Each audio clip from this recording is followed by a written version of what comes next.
Assalamualaikum, selamat datang di Bolowali. Saya Taufik Kliwon dan di sini saya akan berbagi video kisah Waliullah. Jangan lupa like, komen, dan subscribe ya. So stay tune. Terima kasih.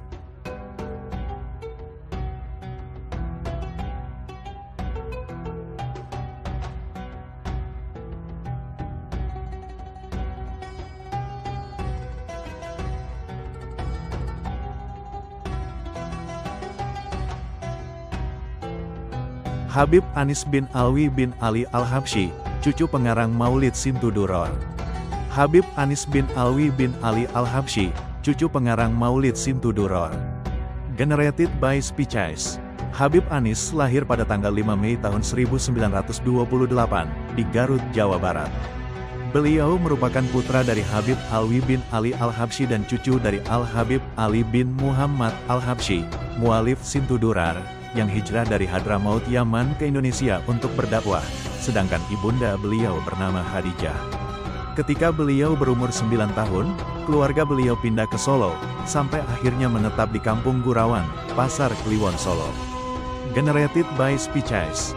Dari pernikahan Habib Anis bin Alwi bin Ali Al-Habsyi dengan Syarifah Sifah As-Sagaf, putri dari Habib Taha As-Sagaf, Habib Anis dikaruniai 6 putra yaitu Habib Ali, Habib Hussein, Habib Ahmad, Habib Alwi, Habib Hasan, dan Habib Abdillah. Generated by Spices.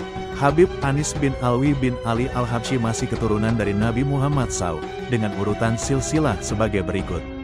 Nabi Muhammad Rasulullah SAW, Sayyidah Fatimah Az-Zahra istri Sayyidina Ali bin Abi Thalib, Al-Imam Hussein, Al-Imam Ali Zainal Abidin, Al-Imam Muhammad Al-Bakir, Al-Imam Jafar Sodik, Al-Imam Ali Uraidi, Al-Imam Muhammad An-Nakib, Al-Imam Isa Ar-Rumi, Al-Imam Ahmad Al-Muhajir, Sayyid Abdullah atau Ubaidillah, Sayyid Alwi Alawiyin, Sayyid Muhammad, Sayyid Alwi, Sayyid Ali Hala, Gasam. Generated by Spices.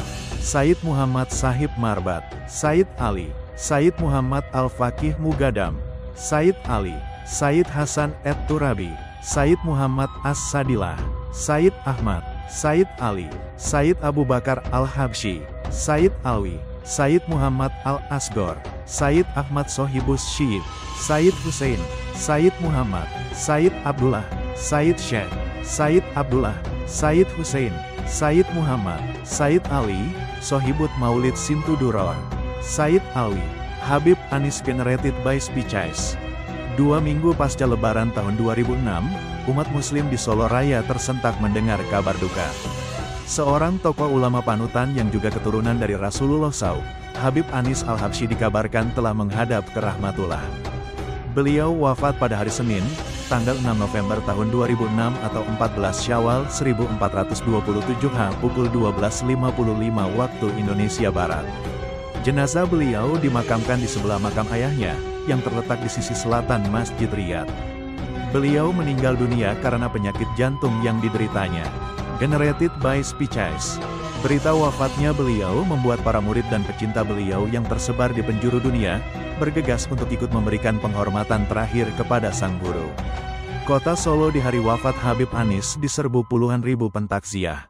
Dengan diiringi tangisan dan air mata, mereka melepas kepergian cucu mualif Simtudurar tersebut. Kepergian Habib Anis memang patut menjadi duka bagi semua, khususnya kaum Aswaja di wilayah Solo Raya.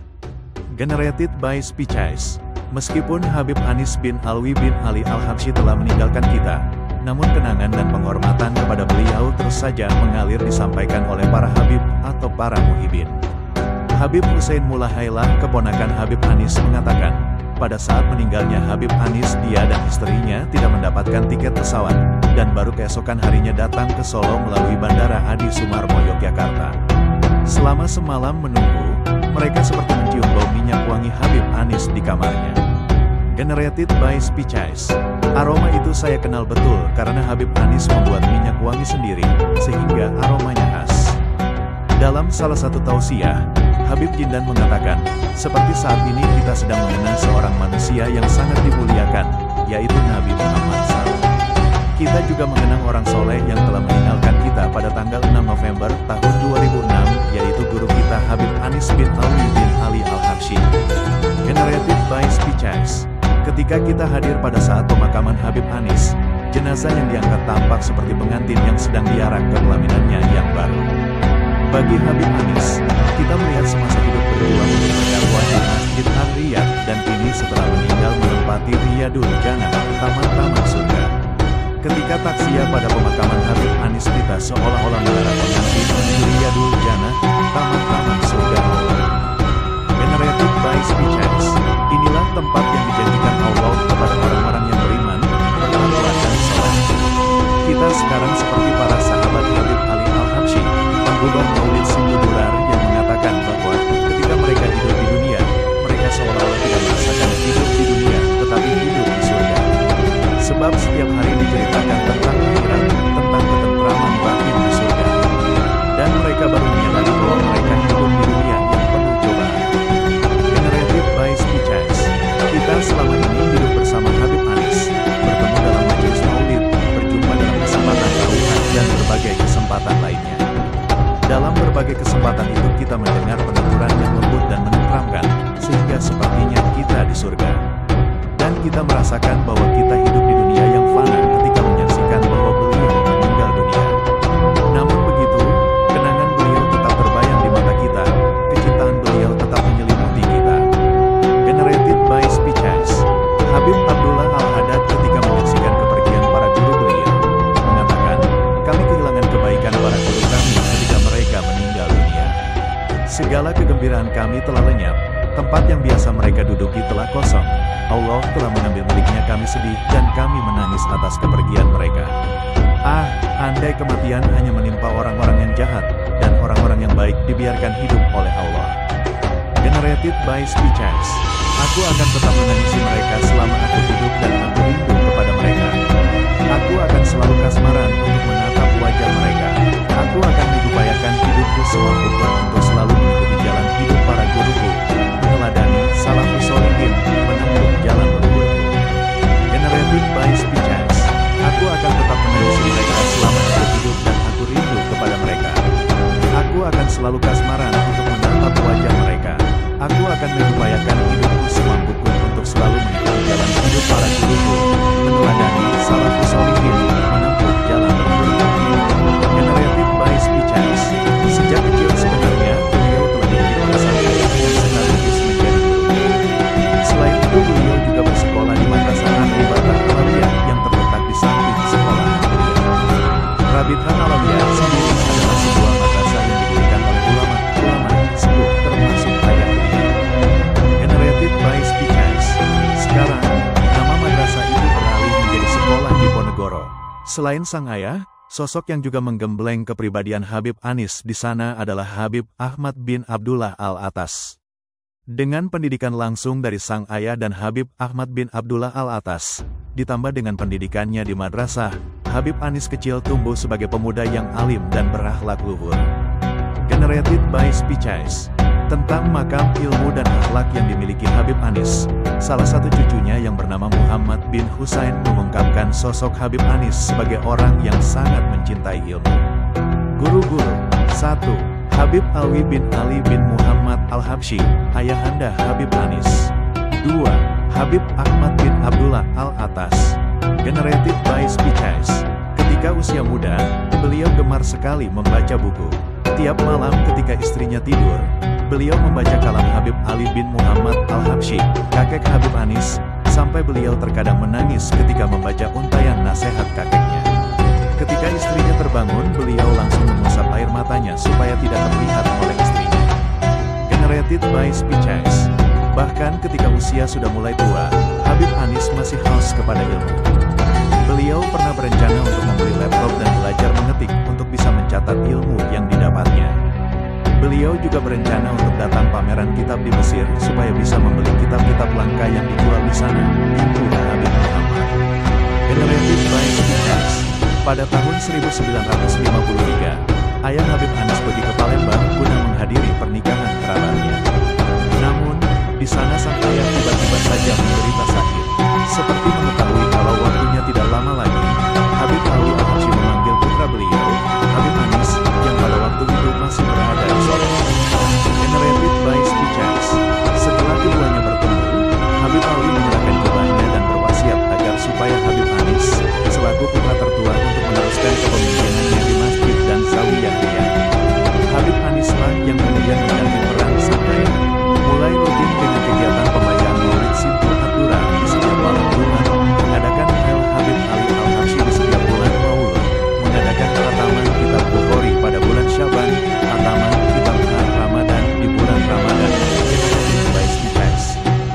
dan rutin di setiap siang harinya untuk mengajar di Zawiyah Masjid Riyadh.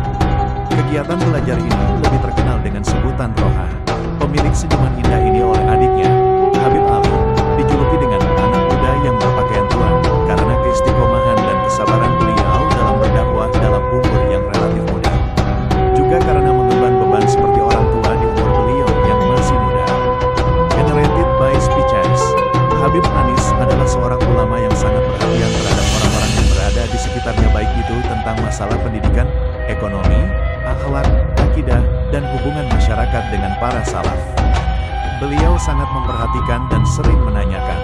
Bahkan, ketika beliau masih sehat dan kuat, sering beliau pergi ke desa-desa untuk memberi bantuan kepada masyarakat desa, seperti kambing di beberapa tempat untuk dipelihara, dan hasilnya untuk mereka. Generated by Speeches, ditambahkan oleh Habib Muhammad. Meskipun Habib Anis termasuk ahli ilmu, akan tetapi beliau lebih dikenal dengan kemuliaan akhlaknya. Karena beliau selalu menampilkan akhlak yang mulia, padahal keluasan ilmunya tidak diragukan lagi.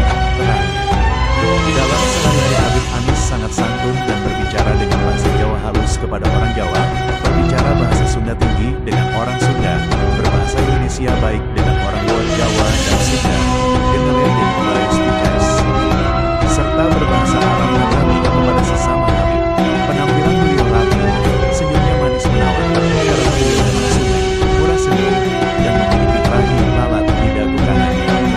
Beberapa kalangan menyebutnya the Stealing Habib. Habib Anis sangat menghormati tamu, bahkan tamu tersebut merupakan doping semangat hidup beliau. Beliau tidak membeda-bedakan apakah tamu tersebut berpangkat atau tidak, semua dijamunya dengan layak. Semua diperlakukan dengan hormat. Generated by Speeches, seorang tukang becak, Pak Zen, 83 tahun yang sering mangkal di Masjid Ar-Riyadh mengatakan, Habib Anis itu ulama yang loman, pemurah, suka memberi. Ibu Nur Aini, penjual warung angkringan depan Masjid Ar-Riyadh, menuturkan, Habib Anis itu bagi saya orangnya sangat sabar, santun, ucapannya halus, dan tidak pernah menyakiti hati orang lain, apalagi membuatnya marah. Generated by Speeches, saat Idul Adha Habib Anis membagi-bagikan daging korban secara merata melalui RT sekitar Masjid Ar-Riyadh dan tidak membedakan muslim atau non-muslim. Kalau dagingnya sisa, baru diberikan ke daerah lainnya. Jika ada tetangga beliau atau andai taulan yang meninggal atau sakit, Habib Anis tetap berusaha menyempatkan diri berkunjung atau bersilaturahmi. Tukang becak yang mangkal di depan Masjid Wiropaten, tempat Habib Anis melaksanakan salat Jumat, selalu mendapatkan uang sedekah dari beliau. Generated by Speeches, menjelang Hari Raya Idul Fitri, Habib Anis juga sering memberikan sarung secara cuma-cuma kepada para tetangga, muslim maupun non-muslim. Beri mereka sarung meskipun saat ini mereka belum masuk Islam. Insya Allah suatu saat nanti dia akan teringat dan masuk Islam. Demikian salah satu ucapan Habib Anis yang ditirukan Habib Hasan, salah seorang putranya. Generated by Speeches, hal itu dilakukan agar bisa berhubungan dengan masyarakat, dan ketika masyarakat merasa diuntungkan, pada waktu itulah beliau menyisipkan dakwah dan mengisi mereka dengan berbagai macam ilmu yang berkaitan dengan salaf. Waktu muda, beliau bekerja sebagai pedagang batik dan telah memiliki kios yang ditunggui oleh adik beliau. Namun, karena jamaah di Masjid Riyadh semakin banyak dan butuh konsentrasi penuh, kios itu beliau tutup dan memilih untuk lebih tekun dalam mengajar. Generated by Speeches, beliau adalah orang yang sangat kuat di dalam mempertahankan ajaran salaf akidah Ahlus Sunnah wal Jamaah. Sangat kuat, istiqomah, dan perhatian dalam mengamalkan thariqah yang diajarkan oleh ayah dan kakek beliau, hingga Rasulullah SAW. Adat istiadat yang dilakukan oleh ulama salaf sangat diperhatikan oleh beliau, dan sangat sering sekali beliau menceritakan hal-hal seperti itu di majelisnya yang penuh dengan cerita-cerita orang-orang salaf dan peri kehidupannya. Generated by Speeches, sehingga orang-orang yang berada di majelisnya selalu mendapatkan pencerahan-pencerahan tentang kehidupan orang salaf. Beliau adalah orang yang sangat istiqomah, amalnya sangat banyak dan dilakukan oleh beliau secara terus-menerus. Contohnya dengan beliau menjadi imam 5 waktu di Masjid Riyadh dan hadir memimpin rohah dengan membaca kitab-kitab salaf di Zawiyah Masjid Riyadh di setiap harinya. Generated by Speeches, jika hari Senin biasanya beliau akan mengajar kitab tafsir, hari Selasa dengan kitab fiqh, kalau Rabu adalah sirah Nabawi Riyah, dan kalau hari Kamis adalah kitab Ihya Ulumuddin dalam fan tasawuf. Menurut Habib Muhammad bin Hussein, semasa hidupnya, Habib Anis mengabdikan untuk berdakwah dan bergelut dalam majelis ilmu. Beliau punya pengajian setiap harinya saat pada zuhur, kecuali Jumat dan Ahad, di kediaman beliau. Pernah, ketika istri beliau meninggal, masyarakat datang untuk bertaziah, generated by speeches. Namun begitu tiba waktunya pengajian, langsung beliau membuka kitabnya dan mulai membaca serta mengajar. Di dalam rumah jenazah istrinya sedang dimandikan, tapi beliau tetap istiqomah mengajar dan membimbing umat, terangnya. Habib Anis juga dikenal sebagai pribadi yang istiqomah dalam segala hal. Tentang keistiqomahan ini juga diakui oleh salah satu muridnya yang kini mengemban amanah sebagai Rais Syariah Pengurus Cabang Nahdlatul Ulama PCNU Kabupaten Sidoarjo, Kiai Haji. Dalam banyak hal, Habib Anis selalu tertata rapi, meskipun di banyak aktivitasnya sebagai imam salat, pengajian, menerima tamu, membuka toko dan sebagainya. Dalam dakwahnya, Kiai Baidowi menuturkan Habib Anis memiliki beberapa konsep yang kesemuanya dapat dilihat langsung di Masjid Riyadh sampai sekarang, yakni masjid sebagai tempat ibadah, zawiyah sebagai pusat ilmu, dan toko sebagai media penggerak ekonomi, ujarnya. Generated by speeches. Terkait hal ini, Habib Anis sendiri pernah menyampaikan bahwa ada 4 hal yang penting. 1. Kalau engkau ingin mengetahui diriku, lihatlah rumahku dan masjidku. Masjid ini tempat aku beribadah mengabdi kepada Allah. 2. Zawiyah. Disitulah aku menggembleng akhlak jamaah sesuai akhlak Nabi Muhammad SAW. 3. Kusediakan buku-buku lengkap di perpustakaan, tempat untuk menuntut ilmu. 4. Aku bangun bangunan megah. Di situ ada pertokoan, karena setiap muslim hendaknya bekerja. Generated by speeches. Hendaklah ia berusaha untuk mengembangkan dakwah Nabi Muhammad SAW. Ulama asal Pasuruan itu menambahkan, meskipun tidak pernah masuk dalam struktur NU di Solo, namun peranan Habib Anis atas kemajuan NU di wilayah Solo Raya sangatlah besar. Beberapa muridnya bahkan kini menjadi Rais Syariah, diantaranya Kiai Haji Baidowi dan Kiai Haji Abdul Aziz Wonogiri. Generated by speeches. Sebagai penerus kekhalifahan, imam, di Masjid Riyadh, Habib Anis meneruskan berbagai kegiatan yang telah dirintis oleh para pendahulunya. Kegiatan seperti Hail Habib Ali Al-Habsyi, Katmul Bukhari, dan Maulid yang terselenggara setiap malam Jumat selalu dihadiri oleh ratusan bahkan puluhan ribu jamaah dari berbagai daerah. Para ulama terkemuka, seperti PG Zaini Abdul Ghani, Abu Yadim Yatim, Kiai Siraj dan lainnya, generated by speeches. Bahkan pernah hadir di Masjid